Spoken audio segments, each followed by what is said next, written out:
Ikaw dyan, puntahan mo si Gigi. At bigyan mo rin ng leksyon si Finil. Para kunin ang Danby at dalhin dito sa akin. Umaasa ako na hindi ka gagawa ng pagkakamali tulad noong nakaraan. Ang intensyon ng taong ito ay para si Limfa na may Danby ay maging pinuno ng grupong iyon. Sa gayon ay madali niyang makukuha ang mas maraming tauhan. Nasusunod at maglilingkod sa kanya sa hinaharap. Sa lugar ng pagsasanay, maraming sigawan mula sa ibang mga isin. Ang ilan sa kanila ay mula sa grupo 6 ni Min na pinamumunuan niya. Habang sila ay nagsasanay ng espada, tumakbo ang grupo ni Limfa. Ang intensyon ay para hanapin ang pinunong bastos na iyon. Medyo nahirapan ang taong sumama nang makita niya ang kakilala. Nakita rin ni Min ang ekspresyong iyon. Hindi ba't kayo noong nakaraang gabi ay sumama sa akin para atakihin si Gigi? Ano, sabihin mo sa akin, bakit mo ako hinahanap? Tulad ng nakikita mo. Wala sa akin ang bisis Danby na kulay ginto. Para makapasa sa ika-negatibo 3 pagsusulit. Kailangan ko itong makuha. Nalaman niya na gusto nitong humingi ng tulong. Kaya pinalayas siya ni Min dahil abala siya sa pagsasanay. Pagkatapos ay ipinahiwatig ni Limfa na gusto niyang kunin ang Danby na nasa kamay ni Finil. Malinaw na pagkarinig sa pangalan pa lang ay nagniningning na ang kanyang mga mata. Mayroon akong personal na alitan sa kanya, kaya nagagalit ako. Dahil sa kanya, tiniis ko ang maraming hirap. Kung makukuha natin ang Danby ng grupo ni Finil, hindi ba't sila ay masisira? Paano kaya may Vin na susunod sa taong nawala? Ang Danby sa pangalawang pagkakataon. Kung maisa sa katuparan ito, hindi ba't natural na matatanggal siya sa ika-negatibo 3 pagsusulit? Talagang pareho ang intensyon ni Min. Ngunit limitado ang kanyang talento. Sa huli, nagkamay at nagtulungan ang dalawang bastos. Para ganap na sirain ang bida para maging maganda ang pakiramdam. Salamat dahil pumayag kang makipagkasundo sa akin. Magsisimula tayo ngayon, sabi ni Limfa. Natutuwa si Min. Dahil naninibugho siya sa pananakit ni Finil sa kanyang mga tauhan sa grupo 7. Ngunit sa totoo lang, siya ang nanakit sa ibang tao. Bago sila magkita, nagtipon ang dalawang grupo at hinanap ang grupo ni Finil. Sa oras na ito, abala pa rin ang kanyang grupo sa pag-uusap at talakayan. Mula sa malayo, nagsalita ng malakas si Limfa. Sa likod ng dalawang taong iyon ay maraming isin na may hawak na kahoy na espada. Huwag kayong magtago sa burol tulad ng mga daga. Natuwa si Bida sa pagdating ni Min. Nag-aalala ako kung paano kita mahahanap. Talagang salamat at dinala mo rito ang iyong sarili. Alam mo ba ang iyong kinakaharap na sitwasyon? Na nagagawa mo pang humisi? Hindi mo ba alam na sumisigaw ka sa harap ko? Pagdating dito, inutusan ni Kikiuin sina Limfa at Min na ibaba ang kanilang mga armas at sumuko. Sa oras na ito, naintindihan ng dalawang taong iyon ang problema. Kusa nang nagpakita ng kanilang intensyon ang lahat ng ibang mga isin. Ulitin ko ang tanong kanina. Sabi ni Finil. Sabihin mo sa akin, sino ngayon ang tanga? Para mas maintindihan, balikan natin ang mga pangyayari. 4 na oras ang nakalipas sa likod ng lugar ng pagsasanay 7. Balak kunin ni Hu ang Danby. Ngunit nag-alala si Kikiuin. Sigurado ka ba na okay ka na mag-isa? Okay lang dahil iyon ang hinihiling nila sa akin na pumunta ng mag-isa. Nahihirapan ang grupo ng mga batang ito sa pagpili. Dahil isa lang ang Danby. Samantala, 20 miyembro ang grupo. Para sa kapakanan ng lahat, ang pinuno ay walang ibang paraan. Ang kanyang intensyon pagkatapos makuha ang Danby ay kung sino ang malakas ang siyang mananatili. At kailangan ng mahina na umalis. Ngunit balisa naman si Kikiuin. Dahil ginamit niya si Githe para makipagtransaksyon kay Finhufen. Nangako si Githe na pagkatapos niyang maging pinuno, bibigyan niya ito ng isang karapat-dapat na posisyon. Habang naghahanda na siyang umalis, lumitaw si Finil. Nang makita niya si Pito Tianzi, nag-alala siya. Nag-aalala ka ba nang makita mo ako rito? Sa pagkakataong ito, hindi siya nag-isa, kundi sinamahan ng kanyang mga tauhan. Narinig din ni Githivy ang kwento na sinabi ni Kiwin kanina. Ano ang ibig mong sabihin na dinala niyo ako para makipagtransaksyon? Nakita nila ang dating pinuno kaya natakot ang mga bata. Natitiyak ni Tigan si na maghihiganti. Dahil noong nakaraang gabi ay inatake ang kanilang mga kasama. Natatakot ang ilang bata rito. Dahil hindi nila kayang talunin si Githivy. At mas nakakatakot pa si Fin-il. Para siyang halimaw. Sinigawan ni Aegyedilfu ang kanyang tauhan, mga inutil kayo. Mas marami tayo kaya bakit tayo matatakot? Talagang tanga. Sa harap ko, naglakas loob kang sabihin na mas marami kayo. Nang hindi nagpapalit ng salita, lumipad siya sa harap nito. Habang balak niyang lumaban, nahadlangan ang kanyang kamay. Naisip ni Fin-il sa kanyang sarili. Sa pagkakataong ito, kailangan kong bawasan ng kaunti ang aking lakas. Sinuntok niya sa tiyan si Aegyedilfu. Dahil hindi siya nag-ingat at masyadong malakas, nagdugo siya. Malinaw na binawasan niya ang kanyang lakas, ngunit sobrang nakakatakot pa rin ito. Mabilis na lumipad ang buong katawan ng kalaban. Palayo sa kinatatayuan ng kanyang mga tauhan. Nanganga sila dahil natalo ang kanilang pinuno. Sa isang iglap. At sa gayon, nawalan siya ng malay sa ere. Sumimangot si Tiwin. Dahil bumagsak ang pinuno nakakaupo pa lang sa pwesto. Ngayon ang kanyang katawan ay nakahiga sa lupa ng walang galaw. Tila labis ang nagawa ni Fin-il. Habang nasa kasagsagan, tumakbo mula sa kung saan si Aegyen. Kinuha niya si Tiwin sa kanyang lieg at tinanong tungkol sa Danbay. Hindi ba't kayong mga bastos ay binali ni Hoskin ang kamay noong nakaraang gabi at kinuha ito? Alam lang sabihin ni Tiwin na dinala na iyon ni Min. Tama ang hinala ni Tidan si. Ang taong iyon na bilang 108.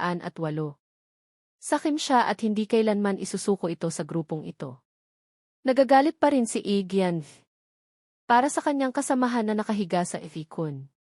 Tumakbo rin si Githivy para pigilan ang kanyang aksyon. Huwag kang makialam.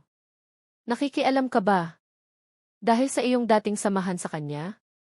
Mayroon akong gustong itanong sa kanya. Ano ang ibig mong sabihin na dinala mo ako para makipagtransaksyon? Xianni. Sinabi ni Fin Hufin kung aatakihin namin kayo. Bibigyan niya kami ng danbi. Hindi rin inaasahan ni Fin-il na ang kwentong ito ay may kinalaman sa Tugee Makienz. Nagulat din si Githivy. Naisip niya na siya ay isang benefactor. Ngunit isa lang itong maruming plano. Kaya nagpa siya kayong traidorin. Ako para makakuha ng danbi. Ang basurang iyon ay hindi karapat-dapat para patawarin ko. Patuloy na sinuntok siya ni Aegyen dahil sa kanyang kalokohan. Ngayon, babayaran ko ang ginawa mo kay Hoskin noong nakaraang gabi.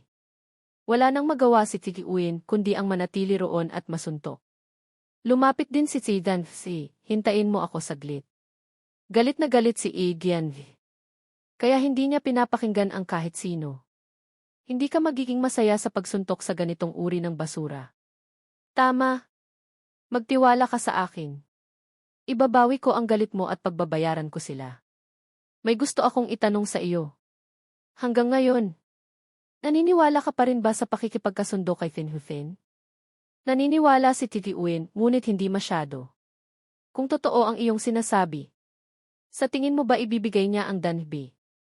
Nang walang kapalit. Malinaw na nangako siya sa amin. Ipagpalagay na ganoon nga. Ngunit, mayroon kayong 20 tao sa grupo, hindi ba't kailangan ninyo ng dalawagi? Para maging sapat. Talagang tinatago ni Tiwin ang bagay na ito. Pagkarinig nito, tumakbo ang ibang mga isin. At nagreklamo dahil sa paggawa nito.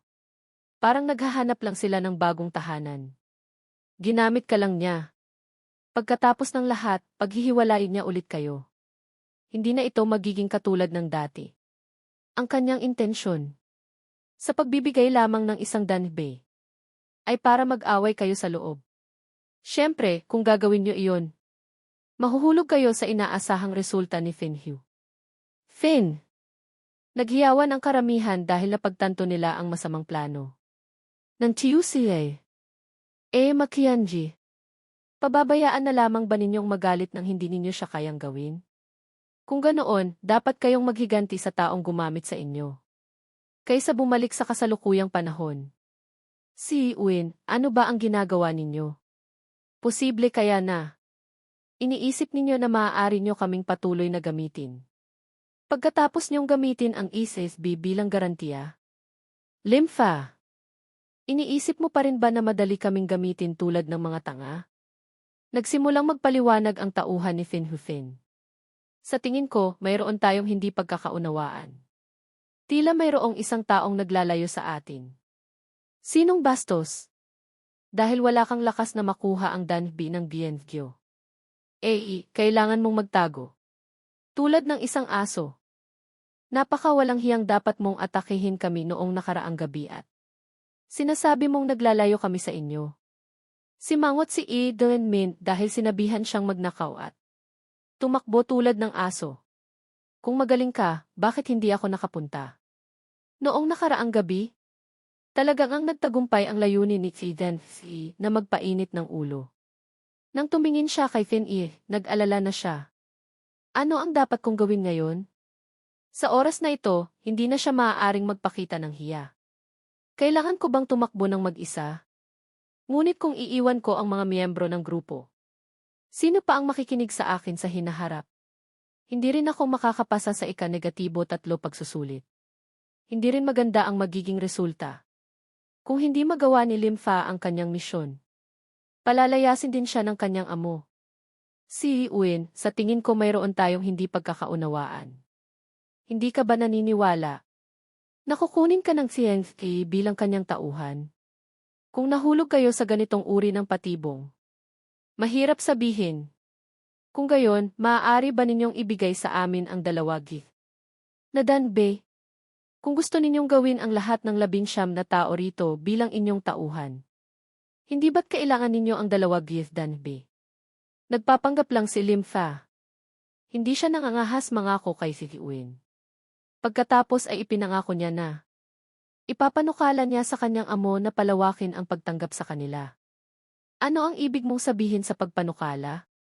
Sa isip ng taong ito, binubulaanan na lamang niya ang sitwasyon. At kung tatanggapin man o hindi ang kanyang amo ay hindi niya alintana. Ang inyong mungkahi ay talagang kaakit-akit, di ba? Ngunit kailangan mong makita kung makakayanan mo ito. Mula sa likod, iwinagayway ni Fin-i ang kanyang espada para atakihin ng palihim.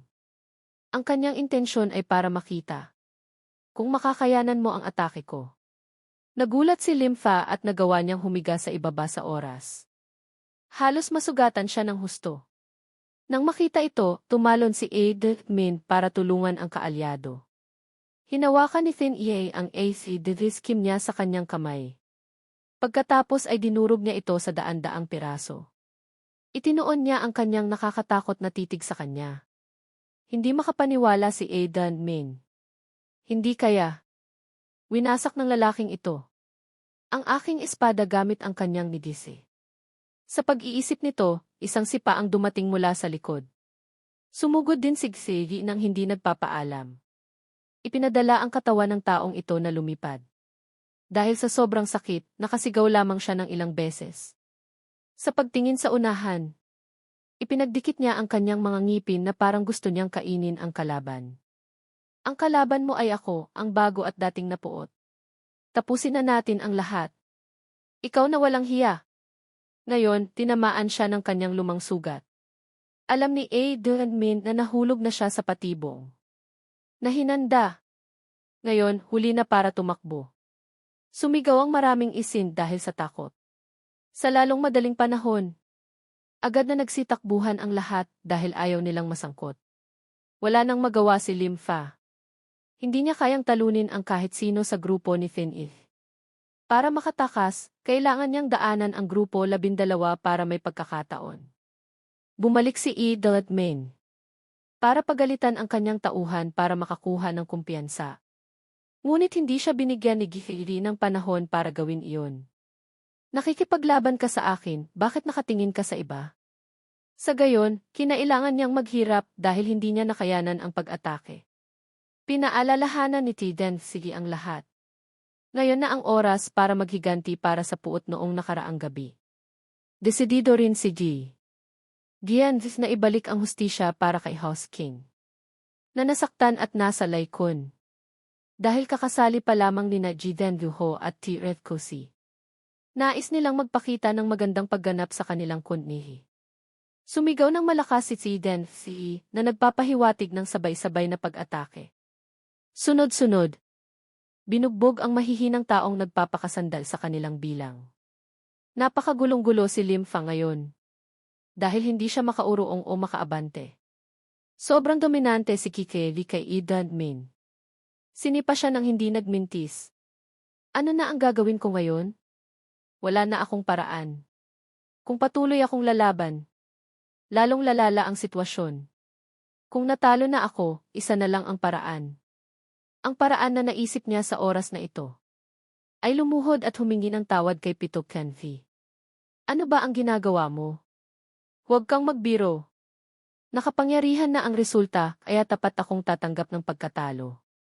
Umaasa ako na ikaw bilang Tyugyoji ay magiging mahabagin at mapagpasensya sa aking pagkakamali. Sinabi niya iyon. Ngunit sa isip niya ay nagpaplano siya ng lahat ng uri ng pakana para makaganti. Sinasabi mo na kailangan kitang maging mahabagin at mapagpasensya sa iyo, tama? Sumusuko ka na ba? Bakit ko tatanggapin ang iyong pagsuko? Kung ayaw mo nang lumaban, bakit ka kumilos ng ganoon? Kapag hindi ka na lumaban, hihingi ka ng pagsuko. Bakit may mga magagandang bagay sa mundo? Patuloy na humihingi ng tawad si Lim Fa dahil nagawa siyang maging pabaya. Ngunit hindi siya mapapatawad ni Fin Ith. Hinawakan niya ang kanyang buhok at mariin na ibinaba ang kanyang ulo sa lupa. Hindi nagawang lumaban ni Lim Fa. Sobrang lakas niya. Kaya kinailangan ng marami na nakikipaglaban na tumigil. Sa pagsilip, patuloy na bumubuga ng dugo mula sa kanyang mukha at bibig. Kung pumayag kang sumugal, kailangan mong tanggapin ang pagbabayad. Hindi ko kayang patawarin. Bakit ka umiiyak? Hindi pa ako nagsisimula. Kaya binigyan niya siya ng isang leksyon dahil sa kanyang kalokohan.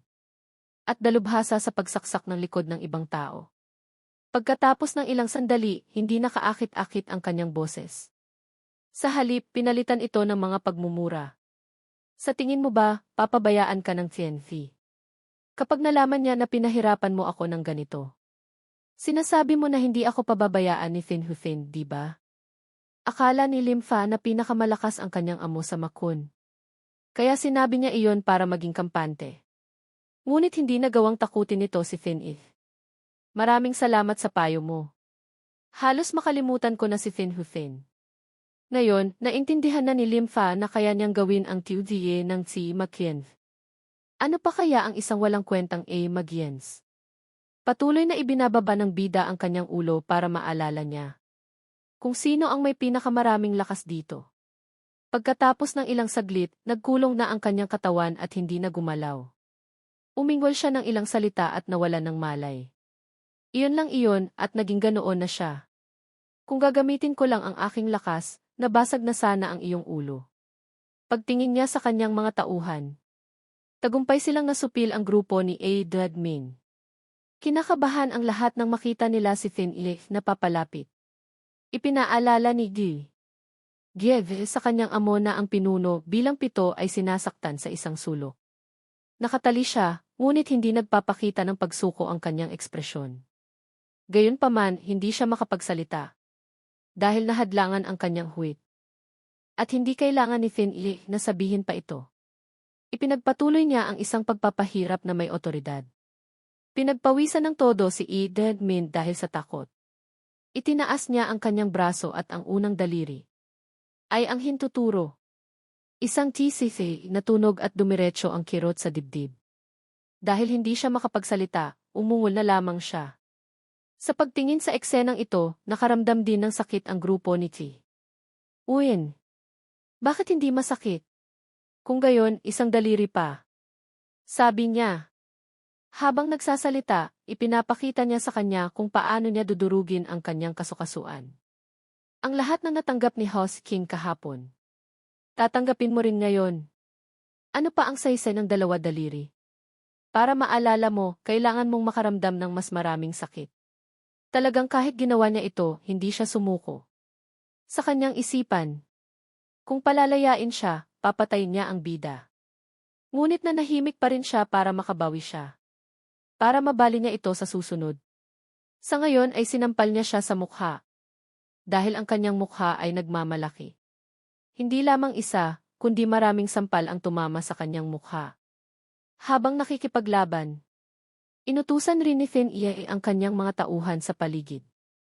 Lahat ng miyembro ng grupo ni Min. Baliin ang isang binti at durugin. Ang lahat ng kanilang mga daliri. Kaya sa kaunting oras, magkakaroon ng trabaho si Kisei T. Renmin. Nakakatakot. Kung tinanggap ko ang alok ni Limfa, matatakot ako na ang kahihinatnan ko ay hindi na iiba. Sa kanila, natakot ang karamihan. Dahil sa sobrang marahas na ugali ni Bida. Nagpakita pa rin ng sakit si Min at ayaw pa ring sumuko. Biglang nagsimulang lumabas ang mga ugat sa kanyang katawan. Ang kanyang mga kalamnan sa mukha at mga mata ay naging kakaiba. Nagliyab ang kanyang mga mata na may puot. Nagsimulang bigyang pansin ni Gianyu ang kinaroroonan ng kanyang amo. Hindi niya inaasahan na kahit nakatali. Kaya pa rin niyang gumalaw. Kunye, mag-ingat ka sa iyong likod. Sigaw ni Gians bilang babala kay Fin-il. Ang katawan ni Min ay mukhang demonyo na ngayon. Sa pagkarinig ng ungol, mabilis siyang tumingin sa kanyang likod. Ngunit napakalapit na niya. Hindi alam kung paano, narinig niya ang sigaw ni Gians. Kasabay nito, masigasig na nagsasanay ang grupo ni Finhu. Fin! Matagumpay niyang natutunan ang 7 makimvili sa 12 na gith. Tila maraming bagay na hindi siya nagustuhan. Pinag-aralan ko ang kalahati ng huling bahagi ng 7 makim. Ngunit kakaiba at napakalaki ng pagkakamali ng mga tubis. Nakabisado na ng mga miyembro ang pinakamagagaling. Nakaogige na isang hakbang na lamang. Kapag nabuo ang Kim Tiray, napakagulo nito. Siguro kailangan kong kumalma at basahin muli ang lihim na aklat. Para makita kung may napalampas akong detalye. Skim Nizi. Kapag nakikita mo ang naisulat sa aklat na ginagawa, ano ang iyong nararamdaman? Sa tingin mo ba ang Kim Kiref natin ay nabuo ng tama? Kumamot lang sa ulo ang isin sa Dan Titian. Dahil wala siyang maintindihan. Okay lang. Kung hindi mo nakikita, walang problema. Kapag nakita ng tauhan na ginagawa ng lahat ang parehong espada, na hindi nagiging Kim Kiran, sa aking mga mata, nararamdaman ko na pangkaraniwan ang espada na ito. Talagang ang pareho rin ang iniisip ni Fin Hufin. Habang nakikinig sa iniisip ng kanyang tauhan, bumalik ang ilang bata na sumugod kay Fin-il. Marami sa mga miyembro ng grupo ni Bida ang nawalan ng malay. Sino kayo? Huminto kayo dyan.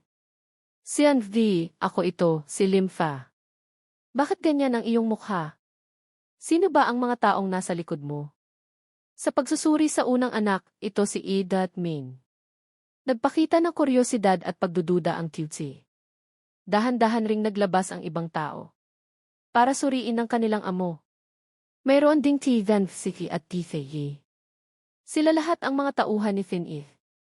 Kung gayon, ang taong nakatakip ang mukha ay si Fin-il. Kung hindi dahil sa taong ito na si Min, hindi magiging matagumpay ang iyong lingkod. Dahil din sa nagkaroon siya ng kalagayan na Dinjise Huit Masiens. Kaya biglang nagbago ang sitwasyon.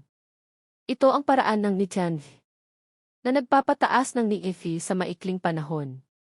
Gayunpaman, ito rin ay isang bawal na hindi dapat gamitin sa magyo. Dahil nakakatakot ang mga side effect nito. Kung mahina, nagiging galit at nawawala ng pag-iisip.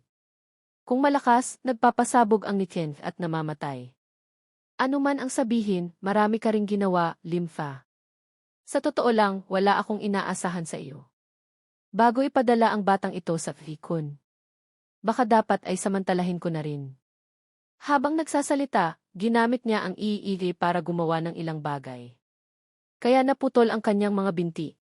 Hindi rin ganoon kasama ang kanyang pagiging malupit katulad ni Finif. Kung tutuusin, hindi ko winasak ang iyong anin. Gagaan ko lang ang iyong kanang kamay. Natakot si Kitty Uin. Hindi maintindihan kung paano niya nagawa ang isang bagay na ganoon na nakakasuklam. Pagkatapos gawin ni Fin Hufin, gusto niyang makita ang mukha ng kalaban. Mabilis niyang inalis ang tela na nakatakip sa kanyang mukha. Ngunit marahil dahil sa sobrang pagmamadali, nabigla ang kanyang mga mata. Malaking pagkakamali si Limfa. Ngayon ay dagdag pa rito na isa siyang inutil. Humarap siya at tinanong ang taong nagdala ng bangkay. Nang galit. Pagkalabas ng kanyang ulo, isang suntok ang dumating mula sa kung saan. Sobrang lakas na halos nabaon ang kanyang mukha sa loob. Walang nakapaghanda dahil nangyari ang insidente sa isang iglap. Limfa, baliw ka na ba? Anong ginagawa mo? Habang nagsasalita, tumakbo rin si Kim Gifi sa kanyang amo. Ngunit bumangon si Zidane at sinuntok siya. Bagaman hindi ito katulad ng kay Kundihe dahil nagawa niyang protektahan. Lumipad ang kanyang katawan. Talagang isang masamang plano na hindi pa rin napagtanto ng mga ito. Ano iyon? Kanina lang ay nawalan kayo ng malay? Sa ngayon, okay na ang lahat. Kaya itinigil ng lahat sa grupo ang kanilang pag-arte. Bastos kayo, nangahas kayong lokohin kami. Pagkatapos magmura. Hindi nakita ni Annie. Chailan ang kanyang amo na si Fin Hufin. Hintayin niyo. Kung nag-trader si Limfa, hindi ba't dadalhin niya ang lahat ng isin #12? Malinaw na ganoon nga dahil ang lahat ay binalak. Sinusumpa ni Kiras Duay si Limfa na isang manloloko. At tuso na nangahas kumagat sa kamay na nagpapakain sa kanya. Sa totoo lang, bakit? Hindi kayo nagtitiwala sa kanya? Tila gumawa ako ng walang kwentang bagay. Habang nagsasalita, voluntaryo na tinanggal ni Fin-Ie ang tela. Ngayon, naintindihan na nila ang lahat ng intensyon. Sa mga nangyari, ang lahat ay dahil sa nilikha ng isang bida. Sa katotohanan, ang lahat ng dati ay nilinis ng maayos ni Fin-Ie. Nagingit-ngit pa rin si Min na maghiganti sa kanya dahil sobrang galit na siya. Sa magulong sitwasyon, nalito at nag-alala si Gian para kay Konye. Nagbago na ang kanyang mukha na naging nakakatakot. Buti na lang malapit si Gifi kaya tumakbo siya para tumulong. Sinipa niya kaagad ang mukha ng kalaban. Ngunit tila hindi ito nakaapekto sa kahit ano. Mismong si Kisidivi ang naitulak pabalik. Masyadong malakas ang resibo ni Min. Marahil ay malapit na siyang magalit. Itinigil ng taong iyon ang kanyang layunin at bumaling kay Ihi. Ngunit pinigilan siya ni Fin-Il. Tila hindi siya natatakot. Pagkatapos ay binuhat siya ng mataas.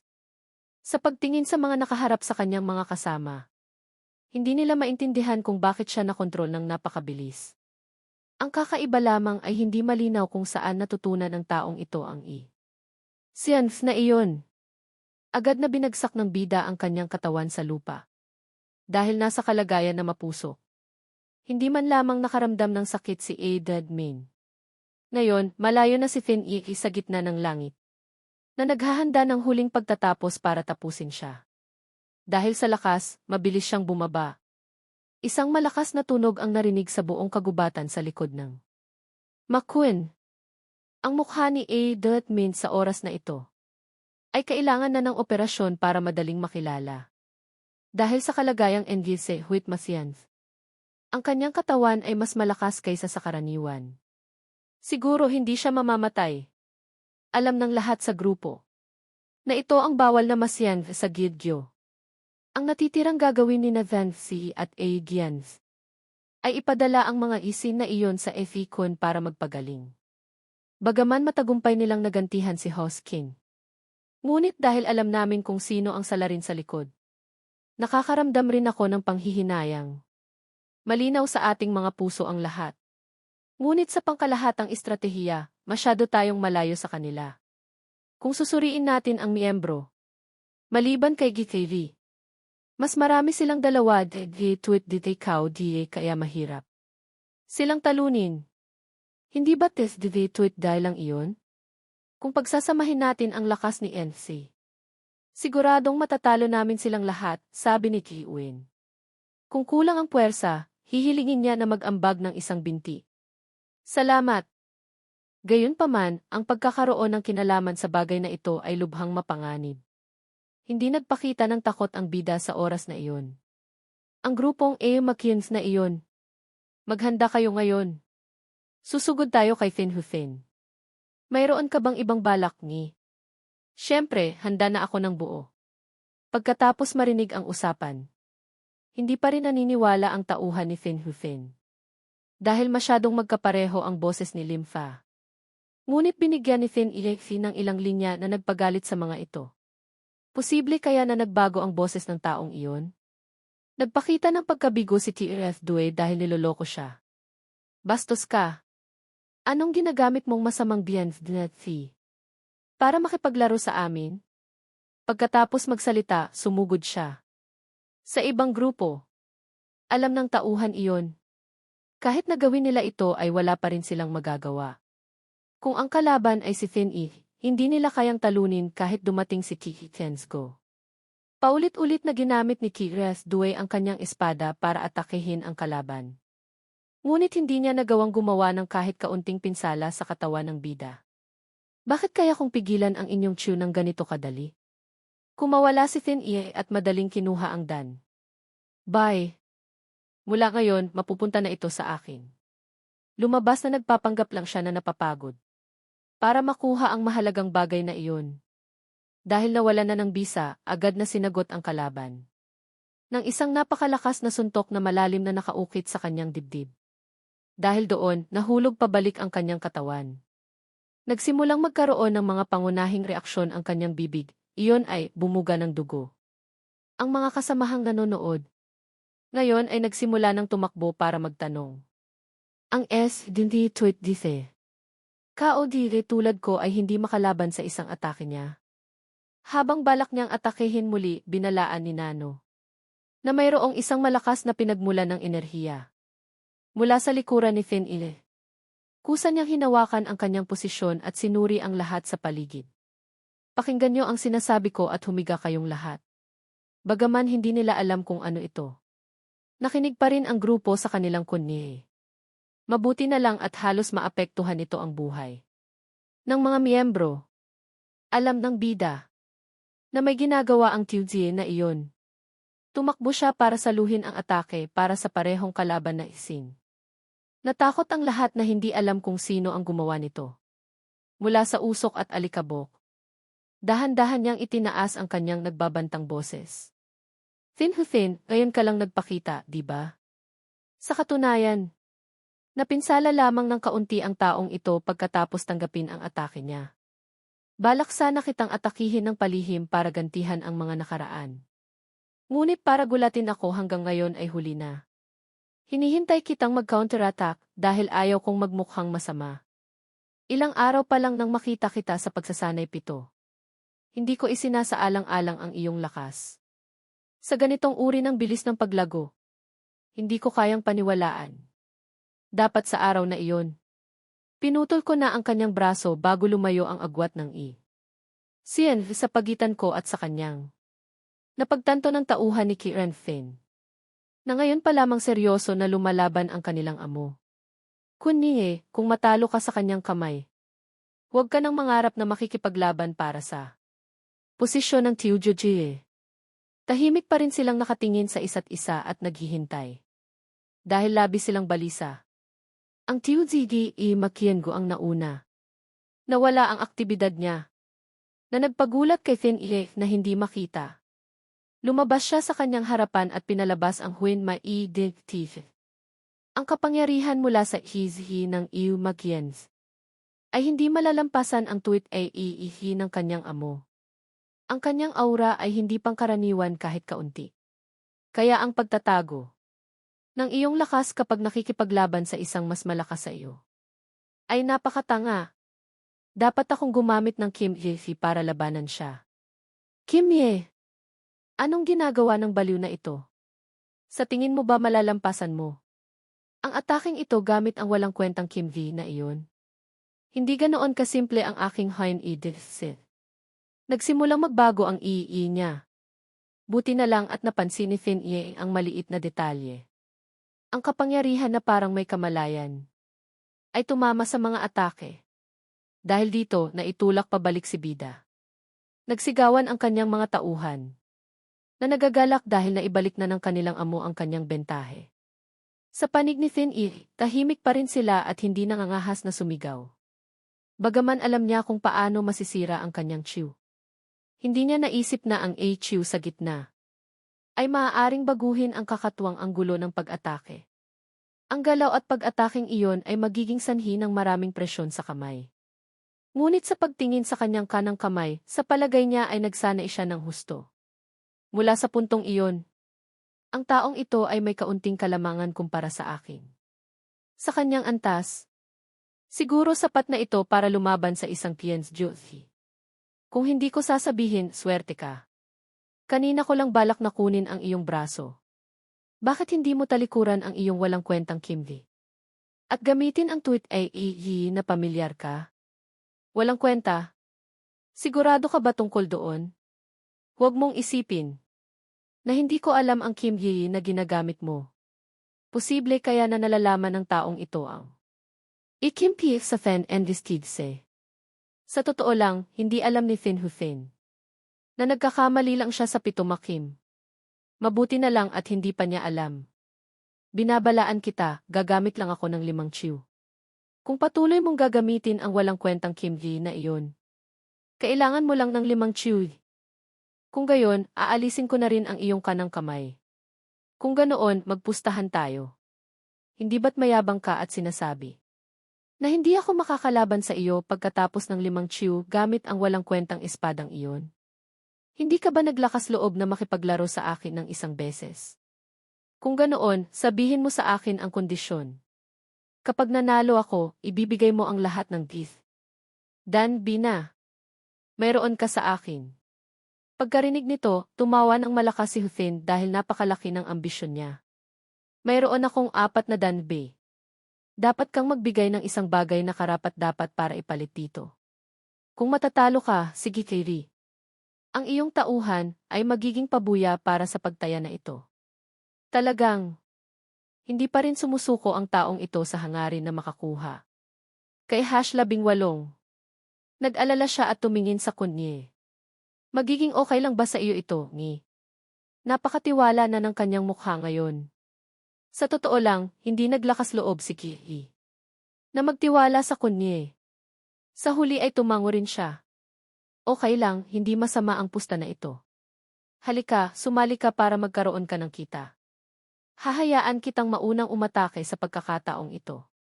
Mukhang medyo may tiwala ka, di ba? Paalala ni Fin Hufin. Huwag kang magsalita ng marami at mag-focus ka.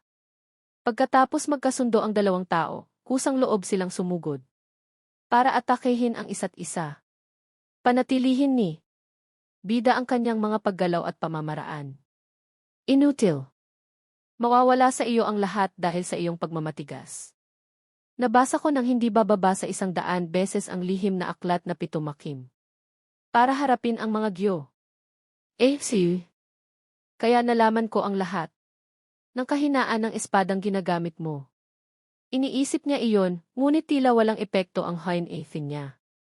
Ginagamit niya na ang ika-negatibo, 4 na gis, ngunit wala pa ring nangyayari. Tinanggal ni Fin Iyeng ang kanyang iye. Direkta niyang ginamit ang Kim Gigi para atakehin. Lumilipad ang 2 kalaban sa lahat ng dako. Lumilikha ng mga paraan ng paggalaw na napakabilis. Ito ba talaga ang pitumakim na nabasa ko? Bakit? Ang kanyang Kim Chiu ay mas malakas at mas mahirap harangan? Talagang hindi maganda, kung magpapatuloy ito, matatalo ako. Lumayo ng malayo si Fin Hufin para hindi maapektuhan ng Kim Gye. Ipinagpatuloy niyang gamitin ang lihim na martial arts ng kanyang pamilya. Iyon ay ang ika-5 chiu ng Huin Mai Ji. Ngunit habang siya ay kumikilos, lumitaw ang bida. Mula sa kung saan. Nabaliw na ako. Paano siya gumalaw ng ganoon kabilis? Ngayon, ang lahat ng kalamangan ng laban ay napunta kay Fin Ilef. Hindi alam ni Hufin kung paano lalabanan. Sa kanyang isipan, mayroon lamang ilang mga bagay tungkol sa bilis ng kalaban. Ngunit malamig pa rin si Fin-il para ipalabas ang mga Kim Gye na. Susunod, pinarusahan niya ang lahat ng kahinaan ng kalaban. Pinutol ng mabilis ang mahihinang bahagi.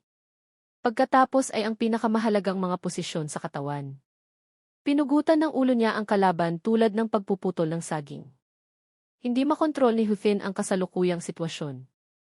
Isang espada ang tumusok sa kanyang kanang kamay. Na siyang lakas niya.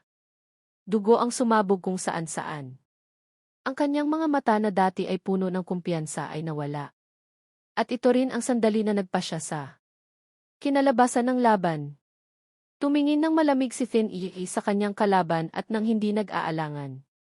Pinutol niya agad ang kanyang braso. Kaya ang laban ay halos nabaling sa isang panig.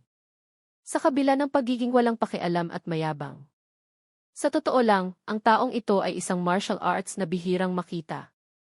Noong sumali siya sa Makun, naabot niya ang estado ng Tuit Di Phi Cao Di. Pagkatapos ng ilang panahon ng pagsasanay, naabot niya ang Super Tuit Di Phi Cao Di. Nalabis na hinangaan ng mga isin. Ang ilan sa kanila ay kusang loob. Natapat sa kanya habang buhay. Nakakalungkot na nakasalubong niya si Fin-il. Kaya nawala ang ganitong uri ng laro. Sumigaw sa matinding sakit ang kanang kamay ni Fin Hufin. Hindi na nagpatuloy pa si Fin-il dahil nagwagi na siya. Nakatingin lang ang mga tauhan, hindi maintindihan kung paanong natalo ang kanilang pinuno.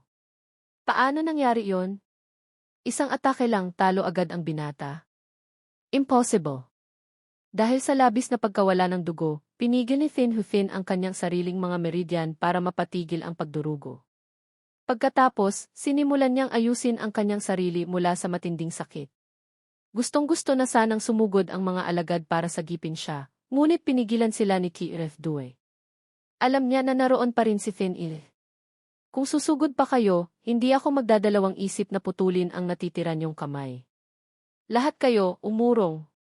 Oras na para tuparin ang usapan, Fin Hufin. Sabihin mo, paano mo nagawa yon?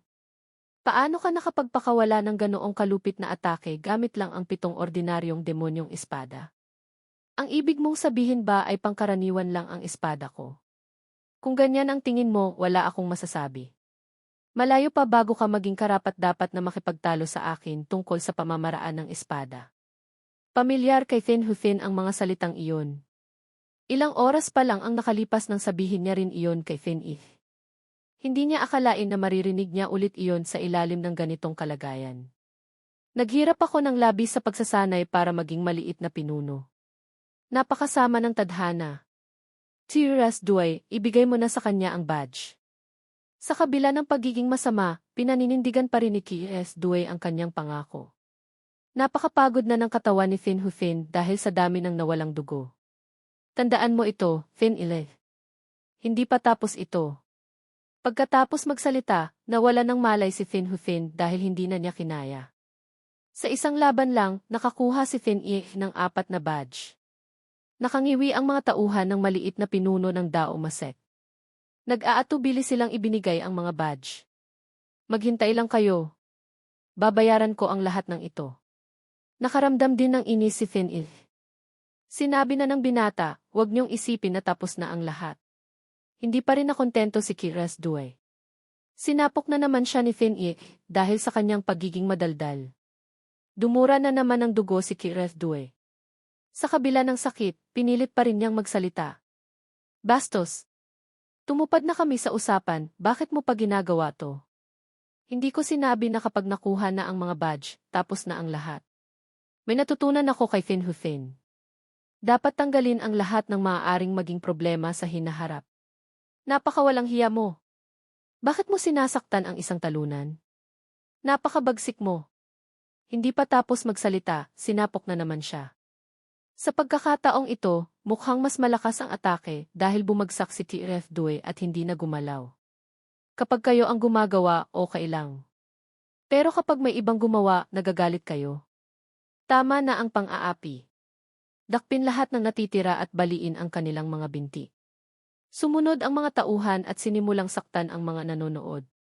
Lahat ay natakot dahil sa paraan ng pagtatrabaho ni Finith. Matagumpay niyang naibalik ang kanyang reputasyon at nakakuha ng mga badge para palakasin ang kanyang posisyon para sa ikatlong pagsubok. Ibinigay ni Finith ang isang badge sa grupo ni Tifwin. Ano to? Bakit mo ibinibigay sa amin ang badge? Wala rin namang silbi kung dadalhin ko lahat ng badge na to. Pagkatapos magsalita, umalis si Finith nang hindi nagpapaliwanag. Wala siyang dahilan para ibigay sa atin ang badge sa lugar na ito kung saan batas ng gubat ang umiiral. Talagang kakaiba siya. Dahil dito, kamumuhian lalo ng Kuan Nihe ang ating madaoset. Tama ba ang ginagawa natin na tulungan si Finith para maging maliit na pinuno? Biglang lumapit ang grupo ni Kihiuin at nagbigay galang kay Finith. Ano na naman ang binabalak nyo? Nangangako kami na maglilingkod ng tapat kay Dan Senfi. Salamat sa inyong tulong. Tanggapin niyo kami. Dahil sa kanyang pagiging kalmado at mabait, nakuha ni Finith ang loob ng mga alagad. Nasa plano mo na naman ang lahat, hindi ba, si Dense? Samantala, sa ospital ng Madaokuan. Malamang naabala ngayon si Gisik T. Renvmin. Pinasasalamatan niya si Finith sa kanyang pangako noon. Sa tuwing may ganito, malaya siyang magreseta at magbigay ng gamot sa mga nasugatang alagad. Nakakagulat talaga. Ang saya-saya mo habang tumitingin sa mga pasyente. Nakakatakot. Nagtataka naman ang isa kung gumaling na ba si House King. Itinuro ni T. Renvmin ang kama sa loob. Huwag kang magsalita ng kung ano-ano. Halika rito at pigilan ang pagdurugo ni Finhufin. Hindi nag-alala si House King matapos sulyapan si Finhufin. Iginagalang ko ang taong ito. Handa akong maging kanyang alagad habang buhay. Sa mga sandaling ito, masakit ang ulo ni Daehomin habang nakatingin sa katawan ni Adet-min. Siguro niya na ito ang Isa Huitmasians. Napinsala na rin ng husto ang katawan ni Adet-min. Para masuri ng mabuti, kinailangan ni Daehomin na suriin ng mabuti ang mga sugat. Muli niyang ipinasok ang kanyang panloob na lakas sa katawan ni Adet-min. Unti-unting lumitaw ang mga ugat at nawala. Biglang nagmulat si Adet-min na may mapanganib na tingin sa kanyang mga mata. Humihingal siya na parang nalulunod sa tubig. Mukhang nagising ka na. Bumalik sa dating pag-ugali si T.E. Bakit? Bakit ako nandito? Malinaw na nakikipaglaban ako kay Finith. Huwag ka nang magsalita. Ako dapat ang nagtatanong sa iyo. Paano mo nalaman ang tungkol sa Isa Huitmasians? Nagulat si Adet-min nang marinig ang tanong. Nagiging misteryoso ang mga mata ng pinuno. Nagsimulang magpaliwanag si Adet-min. Ano pong sinasabi niyo? Hindi ko maintindihan. Nainis si Daehomin sa kanyang pag-ugali. Gumamit siya ng panloob na lakas para kontrolin ang katawan ni Adet-min. Umaaray si Adet-min na para bang sasaktan siya. Pinuno, bakit? Ano ba ang nangyayari? Hindi sumagot si Daehomin. Patuloy lang niyang kinokontrol ang kanyang panloob na lakas para hilahin si Adet-min palapit. Ngayon, nakalutang na siya sa gitna ng silid. Dahil wala na siyang magawa, sumigaw siya sa pag-asang may dadaan para iligtas siya. Ngunit tila tahimik ang kapaligiran. Sa labas lang iyon dahil pagod na si Adet-min sa kakasigaw. Nasa loob ng aking kidit-idi ang tunog. Kahit anong gawin mo, walang makakarinig sa iyo. Alagad 108, Adet-min, nagmula sa maliit na sekta, Tse Kimgyen. Isang sekta na halos walang kaugnayan sa labas. Iyon ang nakasulat sa ulat. Akala mo ba makakatakas ka sa pamamagitan ng pananahimik? Ang 17 taong gulang na alagad tulad mo ay hindi maaaring magsanay ng isang ipinagbabawal na sining na ipinagbawal sa nakalipas na 15 taon. Sa tingin mo ba hindi paghihinalaan ang sekta mo kung hindi ka magsasalita? Gusto mo bang magkawatak-watak ang Tse Kimgyens? Pagkatapos magbanta, muling gumamit ng enerhiya si Daehomin para pilitin siyang magsalita.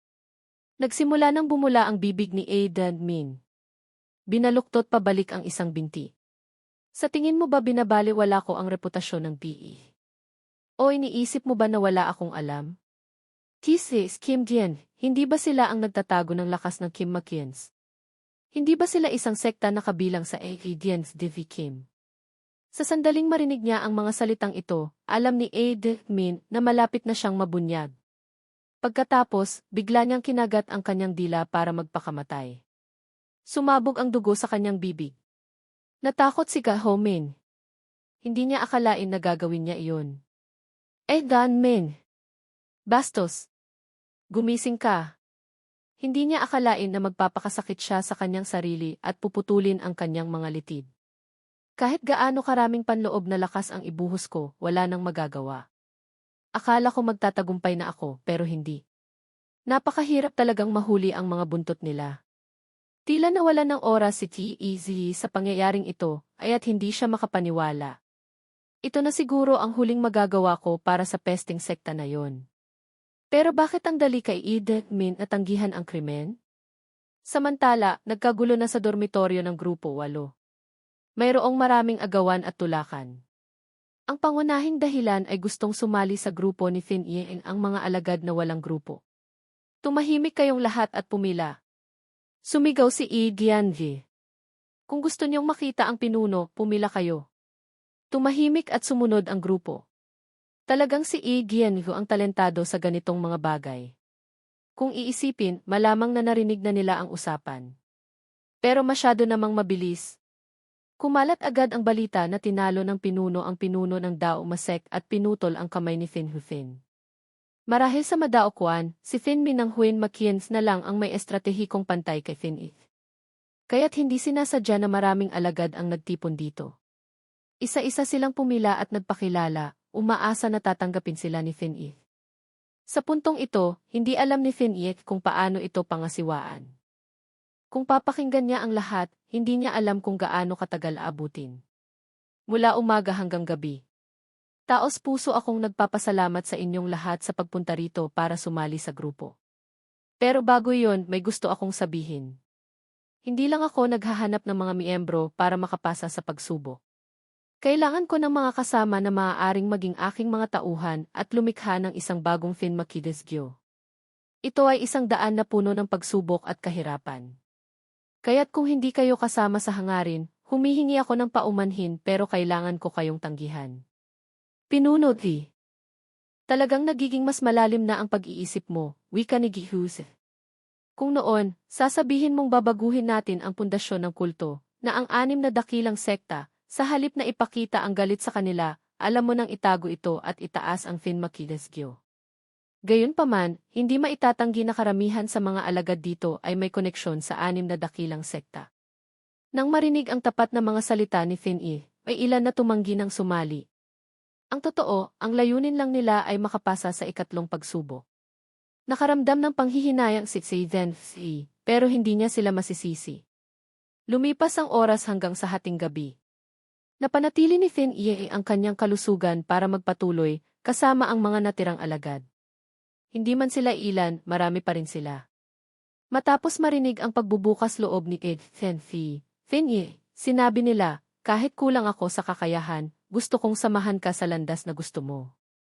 Ito ang mga alagad na may parehong prinsipyo ni Fin I. Tapos, may narinig silang isang boses na may pahiwatig na gustong makipagkita kay Fin I ng pribado. Genghis Sense D, maaari ka bang maglaan ng oras para makipag-usap sa akin? Tila may alam si Zayden Si, mabilis niyang tiningnan ang 408. Hindi malinaw ang kanyang background. Ang alam lang nila ay nagpakilala siya sa pangalang Ifetku. Mabilis na nagpadala ng mensahe si Gihuse sa pinuno, anuman ang mangyari, dapat mong tanggapin si Ifetku. Bakit ko gagawin yon? Tanong ni Fin I. Malinaw na marami nang alam ang kanyang tauhan.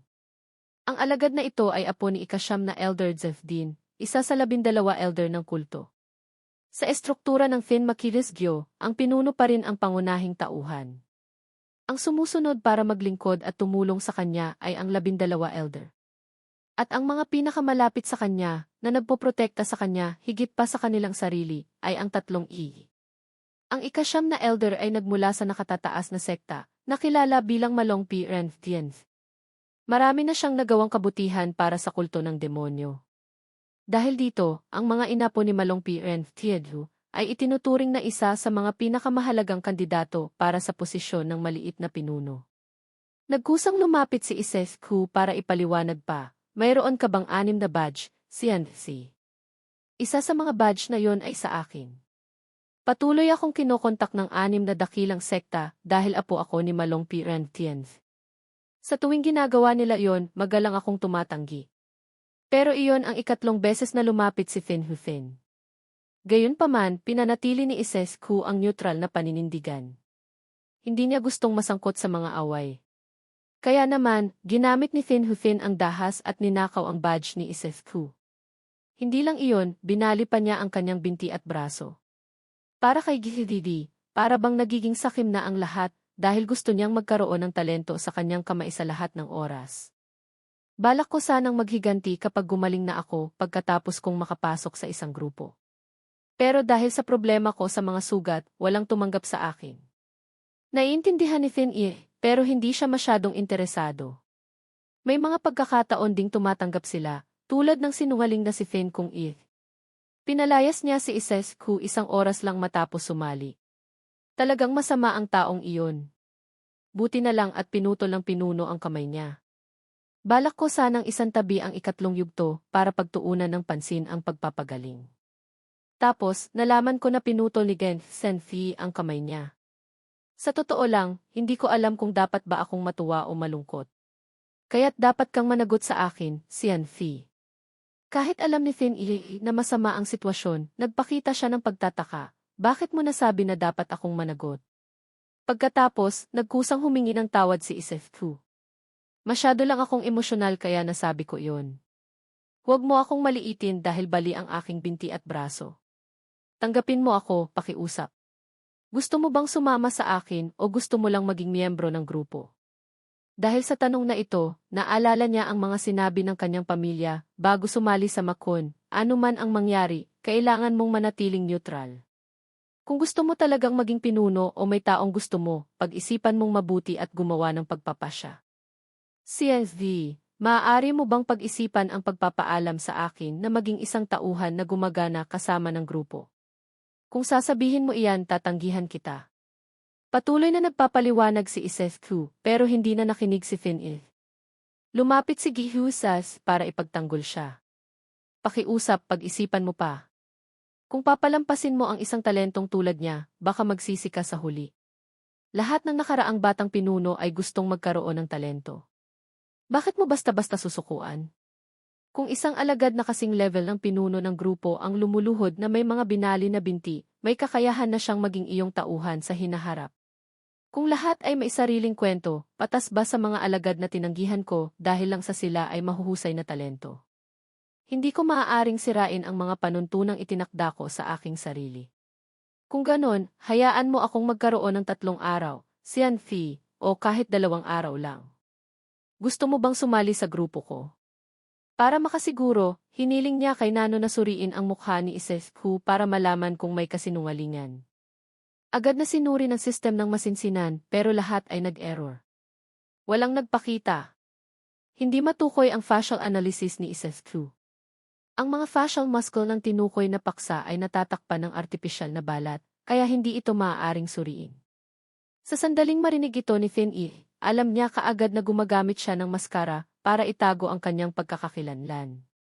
Mga resulta ng pagsusuri sa katawan, maliban sa mga bahagi na natatakpan ng artipisyal na balat, ang edad ay 15 tandang bawas 17. At syempre, isa pang kakaiba, ang kasarian ay babae. Alam ni Isescu na sinusuri siya, pero kumpiyansa siya dahil kahit ang ihi ay hindi nakahalata. Kaya't naghanda si Fin na banggitin ang tunay niyang pangalan nang sumigao si Isescu para takpan ang lihim na iyon.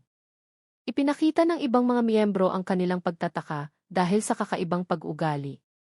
Ipinaalam ni Isescu ang mensahe na sasabihin ng pinuno kanina, sasabihin ko lang sa iyo kapag tayong dalawa lang. Kaya't pansamantalang pumayag si Fin na tanggapin siya. Tuwang-tuwa si Gihusef na tulungan ang kanyang kaibigan. May kusang loob ding bumati ang ibang miyembro. Walang nagpakita ng anumang pagiging hindi komportable. Sa halip, masaya ang lahat dahil may mga bagong miyembro na sumasali. Habang nakatingin sa kanyang mga tauhan, maraming naisip si Fin Dahil sa dumaraming bilang, kailangan niyang hatiin ang mga grupo para mas madaling pangasiwaan. Ang bagong dating ay 26. Sa kasalukuyan, mayroong 53 sa kabuuan. At ang 6 na grupo ay hahatiin ng pantay, kabilang ang mahusay, at average na mga miyembro. Ang unang posisyon, Group 1, ay si Sigan C. Ang pangalawa, na medyo mas mababa ang lakas, ay ang grupo ni Gigi, si Asen Ho, ang babae, ang mamamahala sa Group 3 at pangangasiwaan ang mga babae. Susunod ay ang Group 4 ni Gihuza. Si Sigi Uin, kahit na ang lumang grupo ni Gigi, ay papayagang pangasiwaan ang Group 5. Sa gayon, hawak ni Thin Ie ang pinakamalaking kapangyarihan sa Makon. Matapos pumili at bumoto, siya at ang nagpanggap na lalaki ay nakahanap ng lugar para mag-usap. Sinabi niya na tinatago niya ang mukha ng kanyang kakambal na kapatid. Bago ako ipinanganak, namatay ang aking ama matapos umalis sa sekta. Dahil sa pagkabigla, namatay ang aking ina pagkatapos naming ipinanganak ng aking kapatid. Ang kapatid ko ay mayroon ng kapansanan sa kapanganakan. Dahil sa pagkabigla, hindi na sinabi ng aking lolo ang totoo sa mundo. Mayroon ka ring swerte dahil mayroon kang likas na talento sa martial arts. Pero sa huli, mahahayag din ang katotohanan. Gustong ilagay ng 6 na dakilang sekta si Malong Piran sa ilalim nila para lumikha ng isang tuloy-tuloy na relasyon sa sekta. Paminsan-minsan, nagpapadala rin sila ng mga regalo. Narinig ni Thin Ie na si Malong Piran ay sinasakupan ng mga lalaki mula sa henerasyon hanggang henerasyon. Kung malalaman ng mundo na may kapansanan ang lalaki, lahat ay gustong pakasalan ang babaeng ito. Sa oras na iyon, maaaring sakupin nila ang Malong Piran, walang tagapagmana sa anumang oras. Kinailangan ni Ku na isakripisyo ang kanyang pagkababae para magpanggap na lalaki na may layuning pigilan ang 6 na dakilang sekta. Ginamit niya rin ang kanyang tunay na pangalan para maiwasan na makaapekto sa kanyang kapatid kung may makatuklas. Tila nakikiramay si Thin Ie dahil pareho silang mga ulila. Ngayon, alam mo na ang dahilan. Kaya, pakiusap, tuparin mo ang iyong pangako. Sige, pumapayag ako. Pero nagbago ang kanyang boses. Nang marinig ang paalala, agad na binago ni Ku ang kanyang tono. Siyempre, kung may gagawin ako, tiyak na mahuli ako. Ang boses na parang isang binatilyong hindi pa ganap na nagbibinata ay malinaw na isang babae. Mas komportable ang aking lalamunan sa normal na boses. Kung susubukan kong gawing magaspang ang aking boses, masisira ang aking lalamunan. Sa kanyang pagiging mapaglaro, tila nakalimutan na ni Ku ang isang bagay. Oras na para maglagay ako ng gamot sa aking mukha. Kung hindi ko gagawin ito tuwing gabi, natatakot akong mahulog ang maskara. Kaya, patuloy siyang kumilos ng may pag-aalala. Dahil sa pagkamausisa ni Thin Ie, tahimik siya at nakatutok ang kanyang mga mata. Unti-unting lumabas ang maliit at puting mukha na parang itlog. Nakatayo pa rin si Thin Ie, na parang nakatayo sa lupa ng walang bahid na kislap. Pinakawalan niya ang kanyang buhok ng komportable. Dahil bali ang aking braso, nahihirapan akong maglagay ng gamot sa aking sarili. Habang nagsasalita, tumingin ng diretso ang babae sa pinuno. Ito ang unang pagkakataon mula nang dumating siya rito na nakita niya ang isang napakagandang tao. Buti na lang at nakilala ko siya ngayon, si Anthi. Nagkusang ibinigay ni Ku ang maskara sa kamay ng pinuno. Dinampi ng maliit na kamay ang lahat ng pandikit sa ibabaw ng maskara. Habang ginagawa niya ito, isang nakasisilaw ng ngiti ang lumitaw sa kanyang harapan. Ang puso ni Thin Ie ay naging mabilis ng higit kailanman. Maraming salamat, Anthi. Ang pagbubunyag mo ng sikreto ay hindi nakasama sa akin. Gaya ng nakikita mo, hindi pa ako gumagaling kaya mahirap magsanay. Pupunta ba si Tianzi sa bulwagan ng pagsasanay na hiwalay? Itinuro ni Thin Ie sa bagong miyembro ang dormitoryo kung saan siya tumutuloy. Mula ngayon, magiging miyembro na ako ng iyong grupo kaya lilipat ako roon sa lalong madaling panahon. Pagkatapos magsalita, nagpaalam na si Ku at umalis. Hindi pa rin maintindihan ni Thin Ie kung ano ang nangyari. Tapos, nabuo niya ang kwento. Malapit na siyang tumira kasama ng isang babae. Samantala, ganap na nakabawi na si Nguyen Nguyen. Nakikipaglaban siya sa alagad 321 na si Nguyen. Marahil, ang pangunahing layunin ay nakawin ang badge, ang tanging tiket sa ikatlong pagsusulit. Matapos ang ilang pagsuntok, nakakuha ng kalamangan ang maliit na pinuno ng Magienth. Hindi na nakayanan ng kanyang kalaban. Sa huli, bumalik si Nguit sa laban para sa posisyon ng maliit na pinuno. Tila tumaas din ng husto ang kanyang lakas. Sa kabila nito, kapansin-pansin pa rin ang pagod kapag nakabawi lang siya. Naroon din si Bi-hon, para maglingkod sa kanyang amo. Sa loob ng 1-0 araw sa ospital, tumaas ang pamantayan ng alagad. Ang nakatataas na sekta ay nagpraktis din ng higit sa 30 galaw. CNV, ang pagsipsip mo ng malongan ay lumampas na rin sa isang gip ng panloob na lakas. Dahil sa kanyang pagmamadali, nasa paunang yugto pa lamang siya ng sukdulang.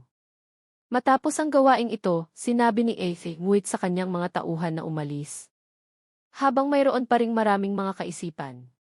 Malinaw na nagmamadali ang Panginoon para makahabol sa lakas ng pitugong Pagkaraan ng ilang sandali, lumipat din si Isehku para tumira kasama ng mga bagong kasamahan sa grupo. Pagkatapos niyang maglinis, bumalik din si Fin-ie at ilang iba pa. Tila nag-aalangan ang kanyang ekspresyon dahil ito ang unang pagkakataon na tumira siya kasama ang isang babae. Hinahanap ng kanyang isip ang lahat ng paraan para hindi malaman ng sinuman. Katatapos lang magsanay ni Gienth, kaya nagiging bastos na siya. Malaya siyang tumatakbo sa buong silid. Hindi lang iyon, napakalaya pa niyang naghuhubad. Walang paraan talaga si Fin-ie para paalalahanan ang kanyang nakababata. Pagkatapos, ginawa rin iyon ng iba nang hindi nag-aalala. Sa pagtingin kay Isethku, walang problema sa kanya dahil napagdaanan na niya ito. Maligo ka na rin ng komportable, Xianfi. Ganoon ang sinabi niya, pero hindi niya kayang tumingin ng diretsyo sa mata ng pinuno. Balak ni Fin-ie na ipagbawal ang paghubad sa silid na ito. Nang sumunod na araw, nag-ulat si Fin-ie kay Jovi, tagapamahala at opisyal na bumalik sa kanyang posisyon bilang pinuno ng grupo. Mayroong 17 badge sa kabuuan. Mayroong 16 na nagrupo dahil ang isang pinuno ng grupo ay nagmamay-ari ng 2 badge. Sa gayon, sa 206 na alagad, 15 ang hindi nakahanap ng pinuno ng grupo. Kaya't kinailangan nilang maghanap ng grupo sa loob ng natitirang 21 araw. Pinangangasiwaan din ni Githi ang ibang grupo, pero nasa ilalim siya ng pamamahala ni Fin-ie. Hindi lang siya, pati na rin si Tidansi. Pagod na ang pinuno. Hayaan mo kaming gumawa kasama ang natitirang mga miyembro. Para bang iniisip nila si Fin-ie kapag nagsasalita sila. Kani-kanina lang kumakain ng agahan dahil nakikipagkumpetensya sila. Nagsalita si Siwin, gusto kong ipatupad ang paraan ng pagsasanay na ginawa ng pinuno noon. Wala kaming tutol sa isyong iyon. Naiintindihan niya na kahit mayroon silang parehong landas, mayroon pa ring kompetisyon. Kung ang kompetisyon ay patas at may mabuting kalooban, kung gayon ito ay tama. Sa kinaroroonan ni Gihuse, dahil kulang sila sa mga tao, naglaan pa rin siya ng oras para maghanap ng mga tao. Ganito rin si Asan Viho dahil siya ay isang babae, mas mahirap hanapin. Humingi ng pahintulot ang dalawa at umasa na sanain sila ni Fin-ie sa loob ng ilang sesyon matapos nilang makahanap ng sapat na tao. Hindi ito madali dahil hindi lang sila naghahanap, kailangan din nilang kumbinsihin ang mga taong iyon. Well, pansamantala, iyon na lang muna. Sinamantala ni Fin-ie ang pagkakataon para turuan ang mga natitira. Si Isescu, bagamat nasugatan, ay nakaupo pa rin roon para pansamantalang pag-aralan ang teorya. Alam niya na mayroong maraming tao, kaya hindi kayang turuan ni Fin-ie ang bawat isa ng paisa-isa.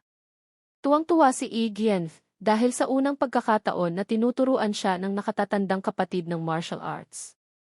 Ganoon din kay Fin-ie, kaya medyo kinakabahan siya. Gagawa muna ako ng modelo. Dahan-dahan kayong manood.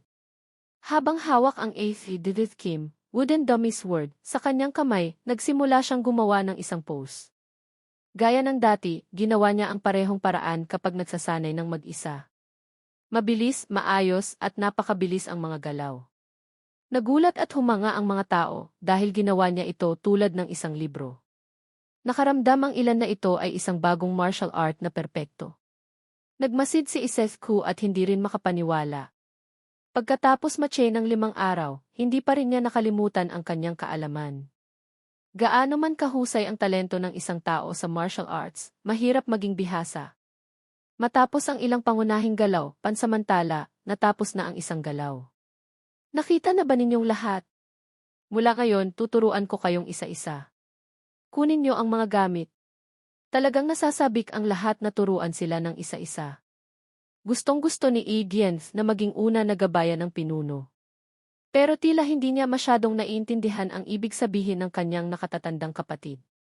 Gustong turuan ni Fin-Ie ang bawat isa, pero hindi naman talaga isa-isa.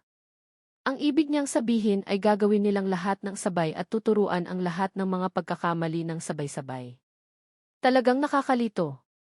Walang nakakaalam kung ano ang ibig niyang sabihin. Sumigaw si Fin-Ie at ang 17 martial artist ay naghandang magpraktis ng pitumakim. Naiintindihan ni Ise-Ku na kayang suriin ng pamamaraang iyon ang pagkakapareho ng espada. Ngunit ang pagsasagawa ng pagsasaayos ng parehong mga postura ng galaw ay halos imposible. Dapat ba akong magmasid at tumulong? Nag-aalangan ang lahat kaya nagsalita si Giens para aliwin sila. Subukan muna natin minsan. Hiniling ni Fin-Ie sa mga miyembro ng grupo na ilabas ang kanilang mga espada. Nano, mabilis na magpakita ng real-time na pagbubukas ng mga mata. Magpataas ng pagsusuri sa mga postura ng 17 katao. Pagkatapos, ang mga mata ni Fin-Ie ay nanginginig at nakakita ng mga linyang iginuhit. Maraming iba't ibang impormasyon tungkol sa mga martial artist. Ang pamantayan ng martial arts ay pitumakim. Nagsisimula sa unang galaw, unang espada. Inulit ng lahat ang mga salita at patuloy na gumagalaw. Naobserbahan ni Ise-Ku na napakaraming postura sa kanila ang nagulo. Ginagamit pa rin ni Fin-Ie ang tune para mas makita niya ng malinaw ang bawat galaw o ang mga aksyon na mali o tama. Nakita niya ang lahat. Dahil nagsasanay tayo, tatawagin ko ang pangalan ayon sa numero ng bawat isa. Una, ang martial artist number 31 sa unang row. Mahina ang 4 mong braso kapag sinimulan mo ang unang espada. At iyon ay nagiging sanhi ng pagiging mahina ng lahat ng konektadong galaw. Number 75, nawalan ka ng balance kapag ginawa mo ang galaw, tama ba? Sa ikatlong espada, ang kanang paa ay dapat humakbang pasulong ng isang hakbang, pero humakbang ka sa kaliwa. Mag-ingat ka, kung hindi walang saysay ang espada. Ngayon, si Giens na. Sa bawat espada, ang espada mo ay patuloy na lumalapag. Sa ikatlong galaw, kapag humakbang ka pasulong gamit ang iyong kanang paa, gamitin ang lakas ng iyong bukong-bukong at sabay na gamitin ang puwersa para paikutin ang iyong likod. Nagulat si Ise-Ku dahil naobserbahan lang niya si Giens na tama ang ginagawa tulad ng sinabi ng pinuno. Posible bang naobserbahan na niya ang lahat? Ang mga mata ng taong ito ay talagang hindi simple. Sa kabaligtaran, napakasensitibo. Kaya't gumawa si Fin-Ie ng higit pang mga round para turuan ang lahat ng 17 katao. Pagkatapos ng ilang sandali, tila may epekto na ito. Tahimik pa rin siyang nagmamasid sa bawat detalye. Marami pa ring dapat ayusin. Kailangan kong tandaan ito para maayos ko sa hinaharap. Ang ganda ng mga postura na hindi maihalin tulad sa dati. Talagang hindi pangkaraniwan ang pinuno. Nagtitiwala si Fin-Ie. Kung ganito lang, kailangan lang ng 7 araw para makumpleto. Akala niya. Pero sa totoo, nahihirapan din ang lahat kapag nagiging bihasa na sa huling galaw at pinakamahirap ng pitumakim. Dahil sa pagiging nasa ospital ni Hoskin sa loob ng 5 araw, naantala siya sa pagsali. Pero buti na lang, may talento siya. Kaya 5 araw lang at okay na. Lumipas ang panahon hanggang sa makalipas ang 10 araw. Ang pustahan ni GTV at si Dan Sifi ay nagkaroon na ng resolusyon. Tawanan ng malakas ang pinuno ng grupo isa dahil nanalo siya sa pustahan. Paano mo sila naturuan sa loob ng 7 araw? Wala namang espesyal. Kinailangan lang naming bugbugin sila. Hindi sapat ang mga miyembro ni GTV at Aid Sanho, pero sa kasamaang palad, kumpleto na sila. Kabilang sa kanila, may isang tao na may kakayahan na katulad ng mga pinuno ng grupo. Si Feki si Kim, na may numero ng katawagan 708 at dinagdagan pa niya si Giens.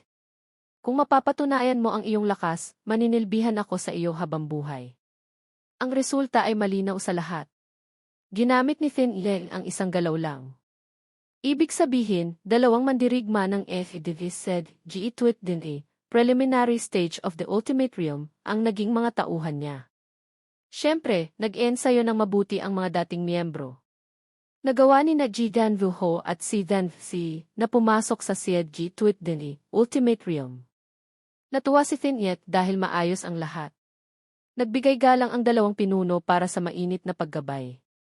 Bilang pinaka-espada ng pinuno, sisikapin kong walang sinuman ang makalampas sa akin.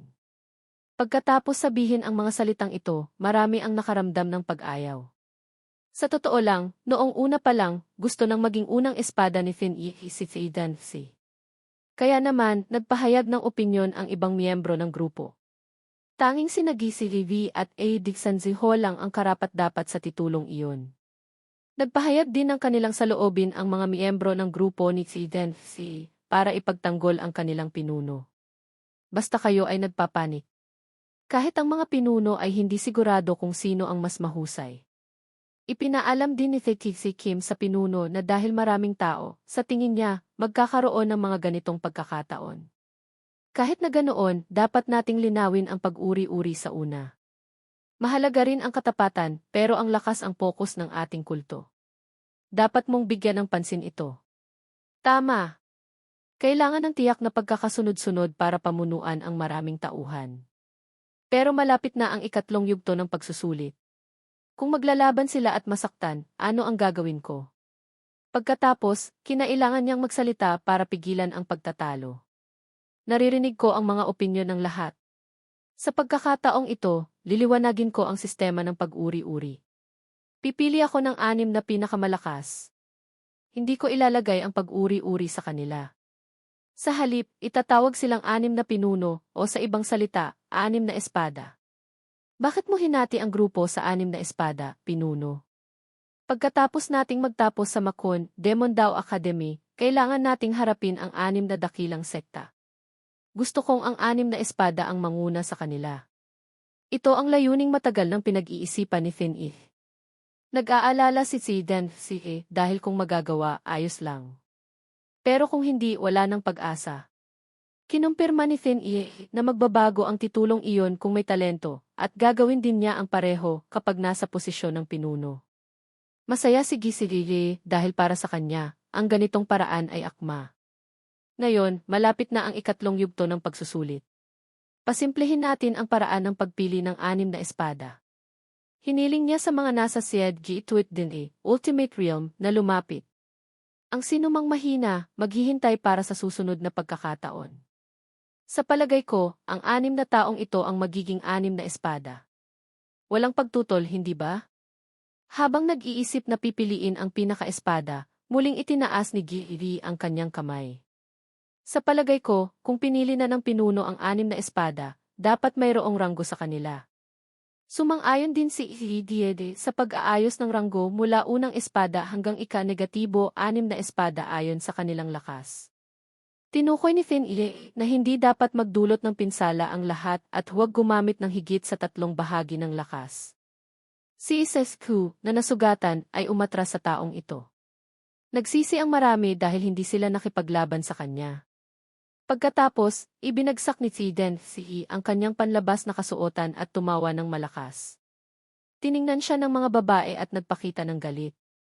Ang katawan ng alagad 857 ay mukhang matipuno at malakas. Handa na ako. Magsisimula na ba tayo? Hindi naintindihan ni Giri kung bakit kailangan pang maghubad. Baliw, gusto mo lang ipakita ang iyong mga kalamnan, hindi ba? Pagkatapos, sumugod ang 2 babae para atakihin siya. Hindi natakot si Dan-si. Tahimik na nagmasid sina si Kim at Di, at mukhang pinili na nila kung sino ang kanilang kalaban. Kahit hindi ko alam kung mas mabababa ang aking lakas kay Isescu, inaasahan kong ituturo mo sa akin, Bife-hoin, kapatid. Saan ka nagmula, Bife? Kung ganon, hahayaan kong ikaw ang magsimula, Daihoin, kapatid. Naghawak ng kamao, sumugod si alagad 708. Ngayon, nagtutulungan ang 2 babae, pero tila nagkakaroon ng maraming sobrang galaw. Napansin niya ang kahinaan. Ang katawan ni Dan-si ay hindi makaiwas sa mga atake. Pinatalsik ang magkapareha. Nanggigigil si Diede dahil sa pagkakamali. Bakit ba kasi lagi mo akong sinasabotahe? Sa tingin mo, sino ang dapat magsabi niyan? Pagkatapos, nag-away silang dalawa. Kung ganon, ipakikita ko sa iyo ang unang 7 pagkatalo. Hindi alam ni Zidane kung bakit nagkaroon ng ganitong pag-ugali. Lumipas ang isang sandali pero hindi pa rin nagkakaroon ng nanalo. Sinuri ni Finn Ilay ang lakas ng dalawa. Hanggang dito na lang, Aid Sanjuho. Pero hindi nagpakita ng kahinaan ang alagad 220 dahil nauna siyang gumawa ng galaw. Dahil inuna ni Diede ang galaw, nagpakita ng kahinaan. Kaya naman, natamaan siya ng kanyang kalaban. Agad siyang natumba at sumigaw. Ang ingay-ingay mo. Maging ika-negatibo 5 espada ka na lang. Dahil hindi alam ang gagawin, pinilit ni Tidan na maglaro kay ECV at Tetithi Kim. Sino ka para makisali sa laban ko? Huwag kang maging walang pakialam. Masaya kayong dalawa? Maganda, atin na lang lahat. Malinaw na mas malakas si Tidan Ngunit hindi naman basta-basta si Kikei. Seryoso ka ba sa paglaban? Kung talagang lalaban ako, baka hindi mo nakayanin. Subukan mo na lang. Ang aking mga galaw ay sapat na para matumbasan ang iyong mga sipa. Sa pagkakataong ito, sinamantala ni Tetithi Kim at tinamaan ang dalawa. Kung maglalaban kayong dalawa ng sabay, huwag mo akong sisihin. Magiging akin ang titulo ng pinaka-espada at hindi para sa iba. Habang nagplaplano namang atake, lumayo si Nagisiri at si Danthi sa isa't isa para maiwasan ang dagdag na pinsala. Nakalimutan ni Tetithi Kim na nakaupo lang si Id Sanjuho. Sino ka para isipin na makukuha mo ang titulong pinaka-espada? Inilabas niya ang suntok. Pero nakaiwas ang alagad 708. Ngunit dalawa sa iba pang mga galaw ay pinagsama at bumaba ang lakas ng kalaban. Nakita ni Sesiku na natukoy na ang ika-4 na espada. Pinuno, ang natitira na lang ay ang 3 tao. Sa ngayon, ang 3 tao ay hindi pa rin nagkakaroon ng nanalo. Inisip ni Tidan na magkakaroon ng masayang laban, kaya tinangka niya na magkaroon ng labanan sa lahat ng 3 tao. Sa gayon, ang 3 tao ay nagpalitan ng suntok. Pagkaraan ng isang sandali, nawala ng lakas si Edithan Ho kaya tumigil na siya. Nagtiwala ako sa aking lakas. Pero kung ikukumpara sa 2 baka na iyon, wala na akong maitutulong. Ang titulo ng pinaka-espada ay mapupunta sa akin, Ang paglaban sa taong ito ay talagang hindi madali dahil mas mahaba ang kanyang mga kamay at paa kaysa sa ordinaryong mga tao. Tama naman. Ang Maquinkian, Demon Fist Sect, ay nagbibigay diin sa mga galaw ng kamay at itaas na bahagi ng katawan. Kaya naman, napaka-epektibo ng mga sipa ni Gihi sa pakikipaglaban. Ginamit niya ang katawan para humarang at hanapin ang kahinaan at binigyan niya ito ng sipa. Kung aatake ako mula sa ibaba, sigurado siyang matatalo. Para hindi maaksaya ang oras, nagpatuloy siya sa pag-atake habang ang kalaban ay hindi naghahanda. Dahil sa kanyang mga paa, gumawa siya ng 10 sipa. Hindi na kinaya ng malaking katawan ni Zidane. Nahulog siya. Pagkatapos niyang bumagsak sa lupa, kinilala niya na siya ay natalo. Tuwang-tuwa ang mga miyembro ng grupo ni Gisevi at nagdiwang. Kaya naman, ang 6 na espada ay may tukoy na posisyon, ika-negatibo 1 espada, si Gihidi, ika-negatibo 2 espada, si Sidensi, ika-negatibo 3 espada, si Id Sanho, ika-negatibo 4 na espada, si Tetithi Kim, ika-negatibo 5 espada, si Ididiad, at ika-negatibo 6 na espada, si Isethku.